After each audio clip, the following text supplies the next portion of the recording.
첫 코너는 한 주간 시청자들이 관심을 가졌던 MBC 관련 이슈들을 뽑아 확인해보는 시청자 픽 시간입니다. 관련 키워드 먼저 살펴볼게요. 순천만, 엔데믹, 세미나, 동갑내기. 먼저 세미나라는 단어부터 확인해 보겠습니다. 어느 프로그램과 연관된 키워드인가요? 6월 23일 방송된 나 혼자 산다 관련 키워드입니다. 이날은 목포에서 제2회 팝뉴 세미나를 개최한 모습이 전파를 탔는데요. 목포의 딸 박나래 씨의 주도로 19첩 백반부터 콩물, 소갈비, 수육 무침까지 산지 제철 식재료 연구를 성공리에 선보였습니다. 제2회 팝뉴 세미나는 제가 준비를 했습니다. 목포의 딸이잖아. 제 고향인 목포의 산의 진미를 맛보이면서 이 세상에서 가장 맛있는 음식은 제가 항상 말하잖아요. 제철 산지를 이길 수 없다. 팡팡. 아이고, 선생님 안녕하십니까. 예. 아이고. 안녕하세요. 네, 안녕하세요. 시간이 지금 한 9시 반 정도 됐잖아요. 아침이잖아요. 그러니까 아침을 깨우는 그냥 간단, 심플. 기본 반찬. 아 이게 무슨 백반집이야? 백반집. 한정식 집이지. 근데 너무 저렴하다. 진짜. 야 이거 한 2만 원 해도 되겠다. 그러니까. 1인당. 그러니까 요거는 소소하게 나온 거죠. 그냥 뭐 요 정도는 누구나 차려 먹잖아요. 있는 새끼 하나 먹어봐야지. 와. 약간 말리셨구나. 한식 고등어 비교도 안 돼, 이거는. 방금 좀 약간 뻣뻣하지 않아? 야, 찐 줄 알았다니까, 이거. 진짜. 말을 꺼낼 수가 없고. 아, 우리 이거 얼추 다 먹네. 민어, 바지락도 그냥 했어. 어딥니까 어디? 자, 다 왔어요. 자, 어디? 여기. 아유, 갈비. 야, 외관 바로 또 먹으러 갑니다. 소갈비 맛있어. 몇 개가 남은 거예요? 다시 해보자. 아점이야 혹시 이게? 근데 이제 이거 먹고 디저트. 그럼 아점의 디저트를 먹고 점심 먹으러 가겠네? 그다음에 점저. 그다음에 저녁. 저녁. 저저. 저야까지 가나? 저야까지는 시간이 안 돼. 야, 진짜 광기다, 광기. 야, 봐봐, 비주얼 봐봐요. 그래서 저 야채를 또 같이 먹어야 돼요. 그럼. 요 냉면이 우리가 알고 있는 막국수도 아닌 것이 비빔냉면도 아닌 것이 내가 좀 너무 빨리 먹어가지고 좀 미안하다 이게. 잠깐만. 그러니까 30분에 들어와서 음식 나온 게 몇 분이었지? 오빠 사진 봐봐. 사진 몇 시에 찍었는지. 11시 58분. 지금 12시 7분인데? 다 먹었어? 9분 만에 먹었어. 9분? 예. 가는 식당마다 쑥대 맞춰고 들고 와. 와. 안녕하세요. 사장님. 검은 콩 하나랑 노란 콩 하나 주세요. 잠시만요. 네. 맛있으세요? 아유, 감사합니다. 오늘이야 너무 집이에요. 여기 오래된 집이에요. 저 어렸을 때부터 있었어요. 맛만 한번 볼까? 맛만 봐. 아우 야 양 봐라. 아우. 아, 얼음도 넣어주셨네. 얼음을. 뻘쭘해요, 약간 여기는. 너 머리 빠져. 안 되고 나 좀만 먹어볼게. 얼마나 맛있나 몰라. 저렇게 진국이야?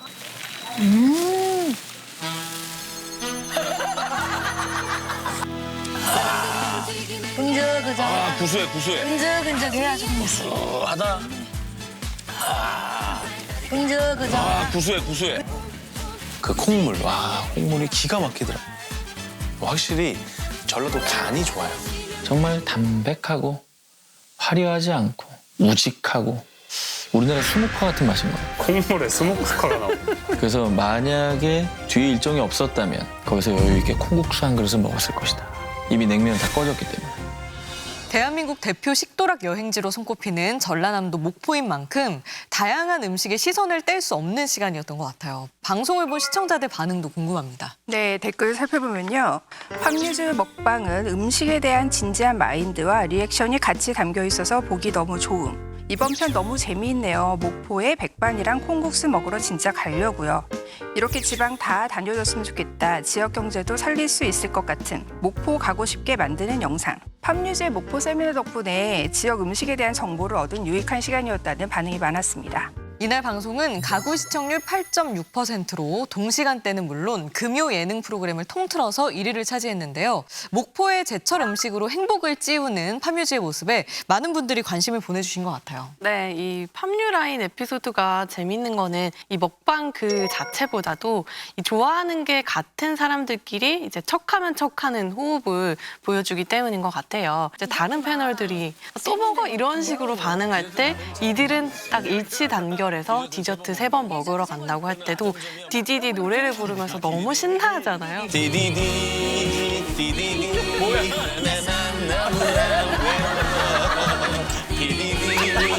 그 모습을 이렇게 보고 있으면 함께 있어서 설레는 사이가 얼마나 귀하고 얼마나 즐거운지 다시 한번 느낄 수 있었고요. 또 좋았던 점은 여행지를 국내로 선정한 점도 좋았어요. 목포에서 백반집이나 콩국수집 같은 서민적인 식당에서 전라도 음식의 맛에 대해서 탐구하는 모습들이 참 즐겁고 저 역시도 가고 싶다라는 생각을 많이 했습니다. 이 첫 코스로 방문한 백반집에서 19첩 반상 조식을 먹고 갈비 수육집, 콩물집 방문까지 정말 이게 세미나로서 이렇게 다채로울 수 있나라는 생각이 들 정도로 굉장히 꽉 차고 흥미진진한 그런 여정이 펼쳐져서 오후에는 어떤 내용들이 펼쳐질지 굉장히 기대감이 올라가는 그런 측면이 있습니다. 보면서 다 비슷한 생각이셨지만 저 역시 이제 목포 가면 한번 가봐야겠다는 생각이 좀 생기면서 이 시청자들에게 정보성 측면에서도 굉장히 유익한 방송이었던 것 같습니다. 다만 이제 저는 9분 만에 음식을 이렇게 다 먹고 하는 모습들을 보면 짧은 시간에 너무 폭식하고 있다. 그런 부분이 좀 걱정이 돼서 적절하게 좀 수위를 조절할 필요도 있어 보였습니다. 박나래 씨가 이제 목포가 고향이라서 직접 동선을 짰는데 소갈비 수육 무침집에 갔을 때 무명 때 왔어가지고 되게 오랜만에 왔어요. 아 정말. 단순히 이렇게 먹방만이 아니라 어떤 개인적인 그 성장의 경험담들이 자연스럽게 녹아 있어서 좀 인상적인 감동의 순간들이 좀 만들어졌던 것 같아요. 그리고 이제 시청자 댓글에도 있었지만 정말 지역 상권을 어떻게 살린다 이런 의미를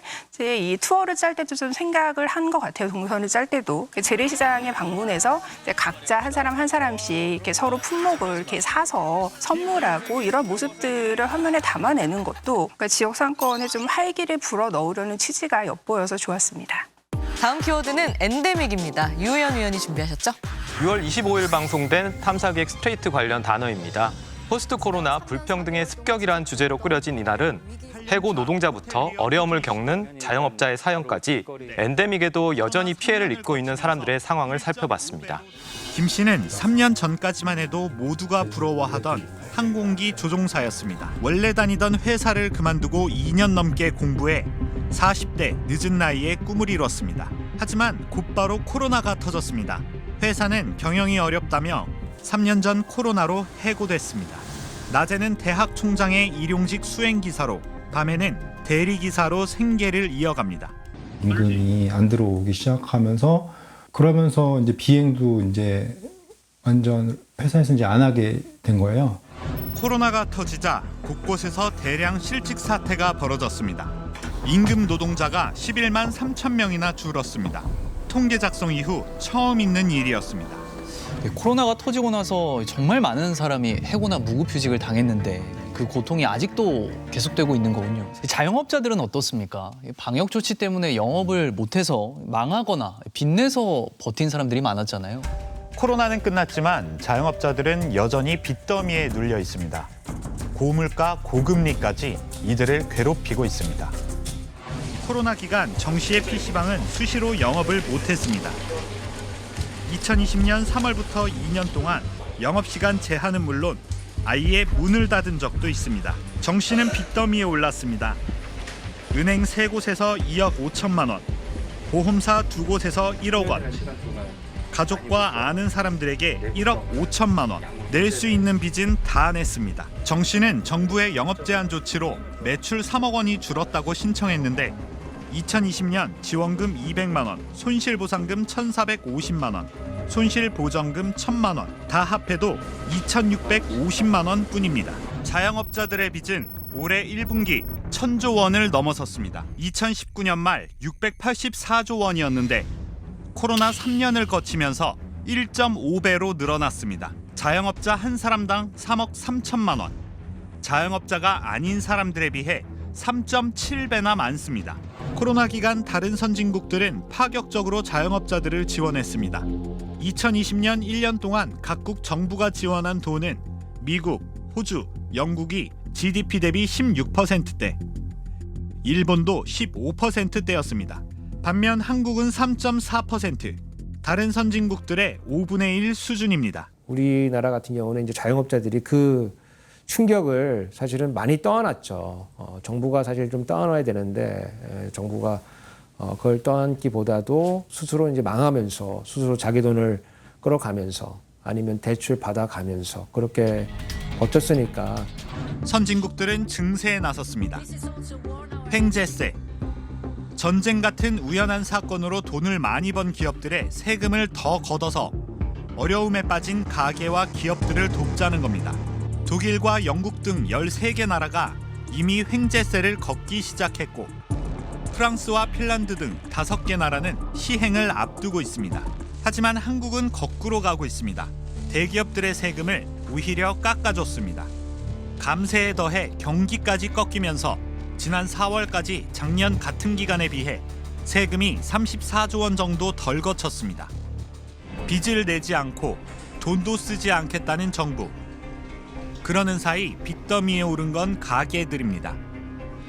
방송을 본 시청자들 반응도 궁금합니다. 네, 댓글 살펴보면요. 이 사태가 너무 슬프다. 다시 바로잡기엔 힘든 게 한두 가지가 아니다. 항공사 부기장님이 대리기사라니 뭔가 잘못됐다. 힘내시고 다시 맞는 자리로 복귀하시길 기원합니다.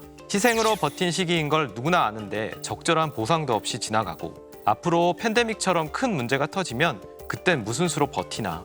이처럼 코로나 팬데믹으로 피해를 입은 사람들에 대한 안타까운 마음과 함께 이를 해결할 대책이 필요하다는 의견이 많았습니다.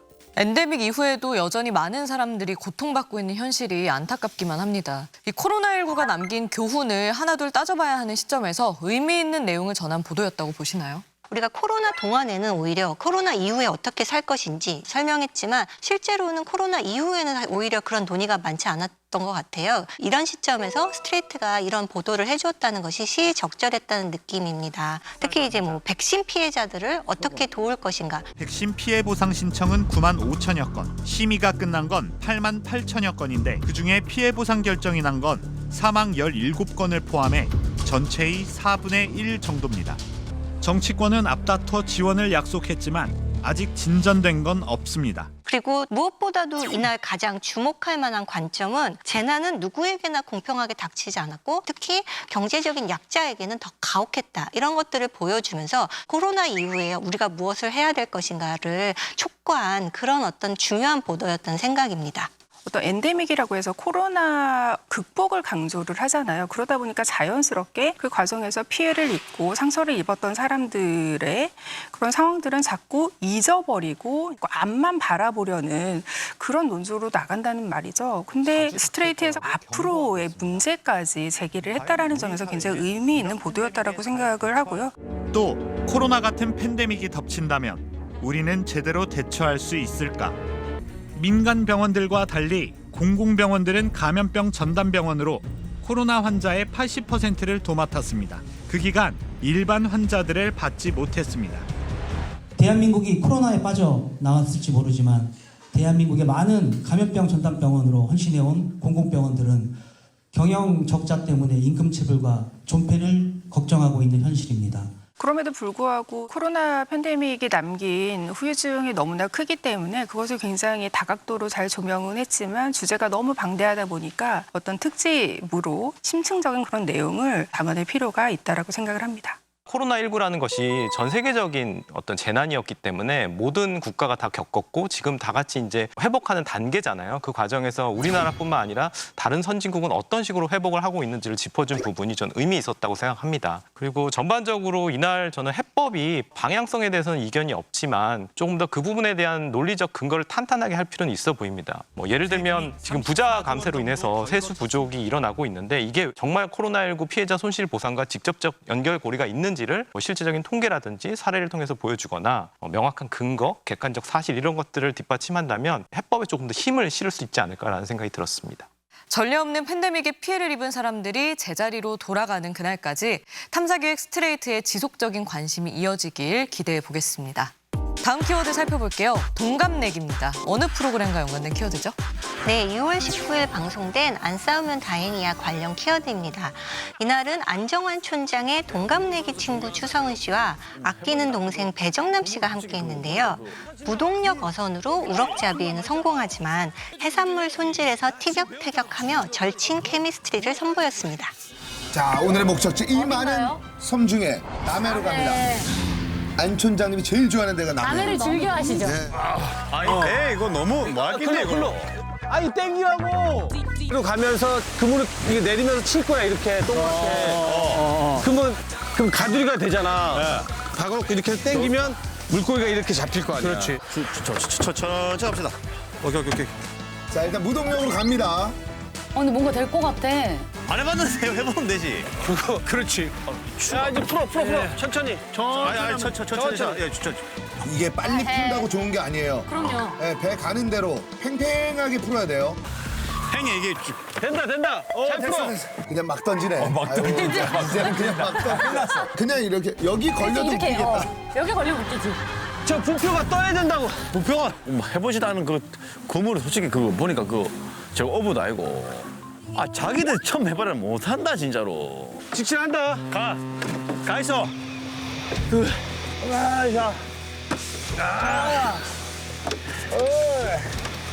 야 좋아하는 사람 맛있는 거 먹이려다가 이거 나부터 가겠네. 도와줄게. 아니야 그 금을 놓치면 오케이. 너 인생 놓치는 거야. 아니 저 끈을 놓치면 너의 인생의 인생도 끈이 놓치는 거다. 좀만 더 가면 돼. 10번만 더 하면 돼. 아이씨들 화이팅! 맛있다, 아이씨. 땡겨봐 이제. 걸렸어. 가 빼봐. 월창이다! 한 마리. 오케이. 울어. 자 일단은 그러면 계획이 되세요. 내가 매운탕을 끓일게. 오, 좋아. 섬 가서 다 힘들어도 저 순간은 진짜 아 내가 이것 때문에 오는구나. 다 잊어버렸다. 중독되게 네, 만들어요. 맞아요. 가자. 내가 탕을 끓 테니까 오케이. 이거 우럭을 손질 좀 해줘라 성훈아. 지난번에 저랑 갔을 때는 생선을 아예 못 만졌는데 아니, 이걸 어떻게 씻어, 이게? 소금. 아, 이게 될까요? 될까? 그냥 한 번에 가야 돼요. 이 친구를 위해서. 그렇지. 야, 잠깐만. 뭐야, 잘한다 이제 너. 너를 요리해? 무조건 요리해야지. 야, 안 그러면 쫓겨나. 왜요? 쫓겨나. 매운탕, 국물, 채수 끓어냅니다. 끓어요. 국물 얼마나 시원할까? 그럼요. 우럭까지. 와, 딱 맛 느낌 있네. 와, 진짜 너무 맛있겠는데 어떡하지? 먹자. 오케이. 잘 먹겠습니다. 어떠냐? 와 국물 진짜 좋네. 와, 야 국물. 여기서 이런 맛이 날까 진짜. 두 배 이상 맛있다. 와, 진짜 맛있어. 여기서 먹으면 이런 맛이네. 아, 그래? 와, 근데 너무 맛있다. 처음에는 맛있지. 나가면 또 틀려? 안촌장표 매운탕부터 성게 간장 비빔밥, 축피자 등 다양한 먹을거리들이 시선을 사로잡았는데요. 방송을 본 시청자들 반응은 어땠나요? 네, 댓글 준비했습니다. 안정환 씨 진작 나오시지 그러셨어요. 이제야 안 싸우면 다행이야를 보는 것 같네요. 추성훈 씨도 재밌고요.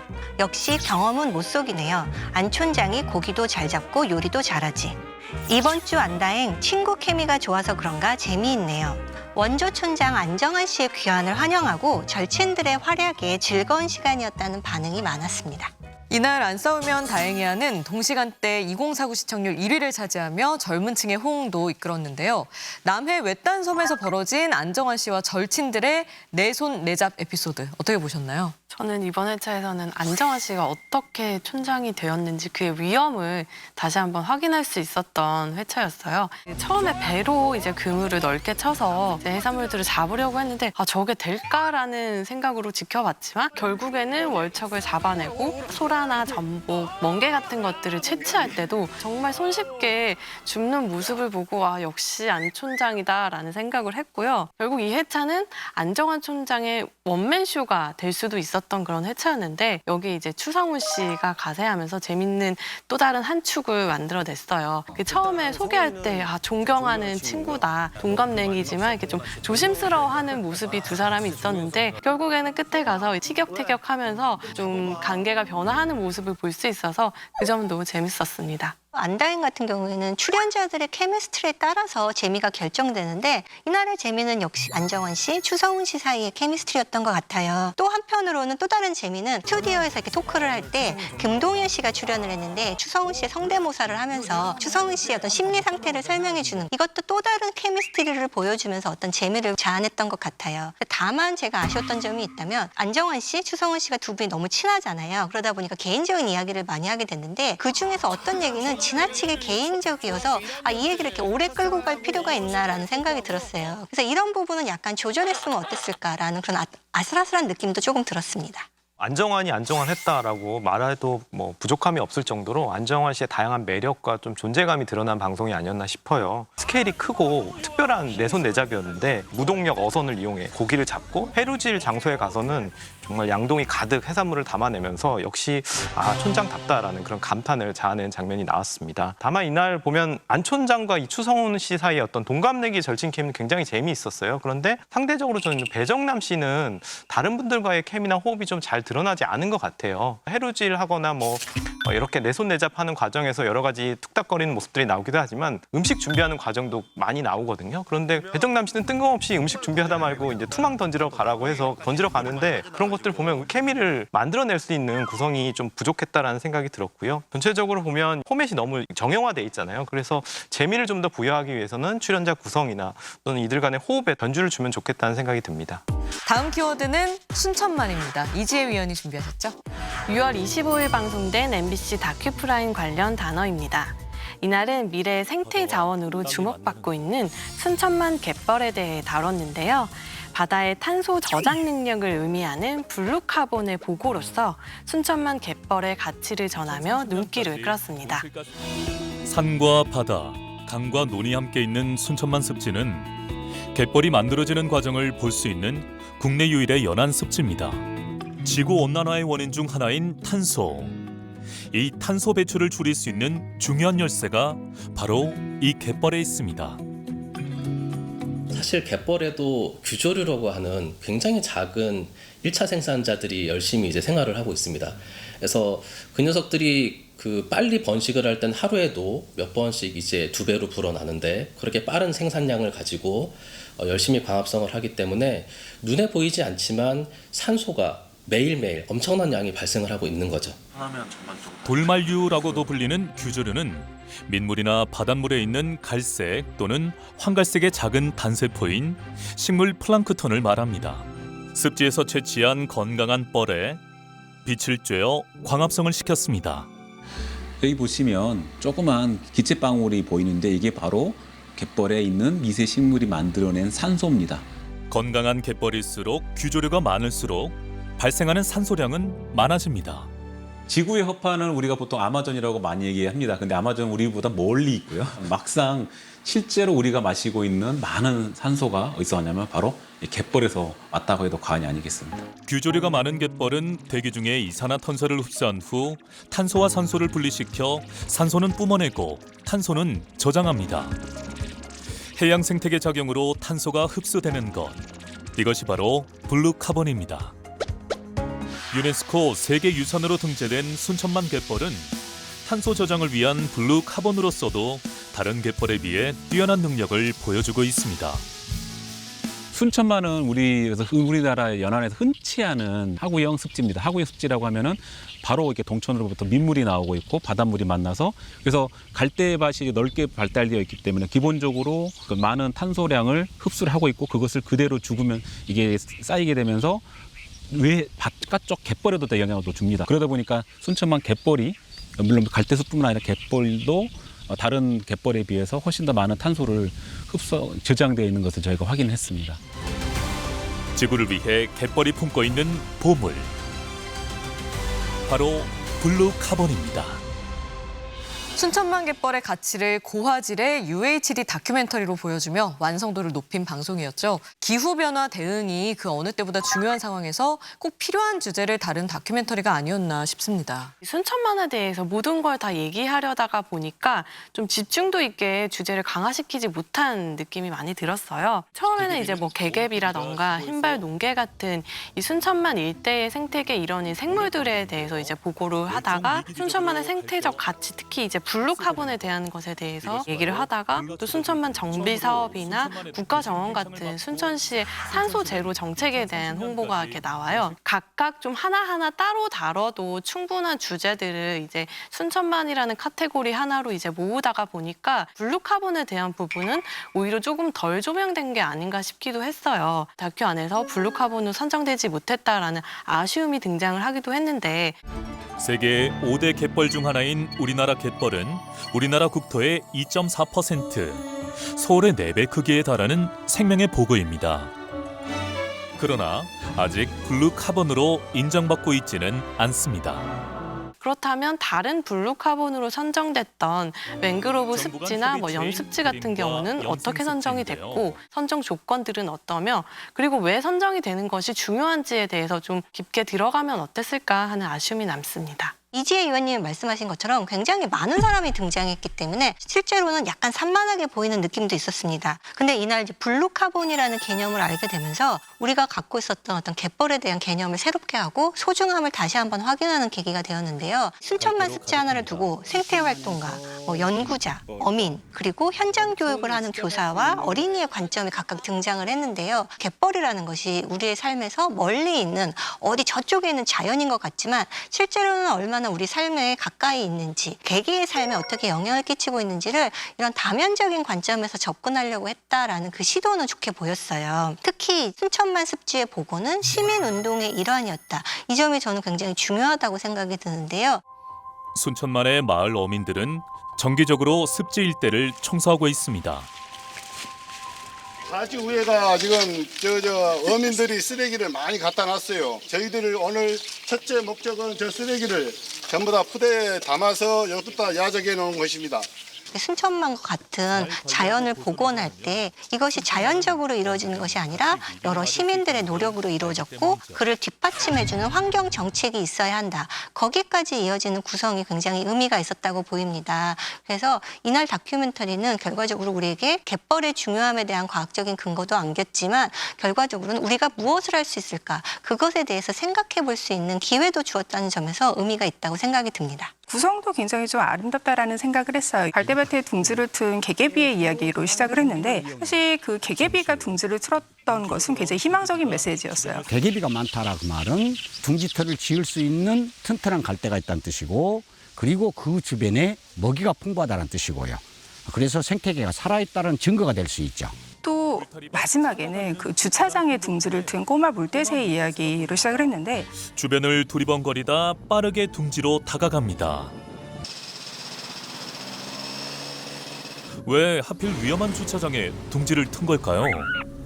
네, 꼬마 물대새가 그 주차장에 둥지를 튼 것은 아직도 좀 우리가 보완해야 될 게 많다라는 거죠. 우리에게 어떤 그 미래를 위한 과제를 던져주는 그런 구성이었다는 생각이 들고요.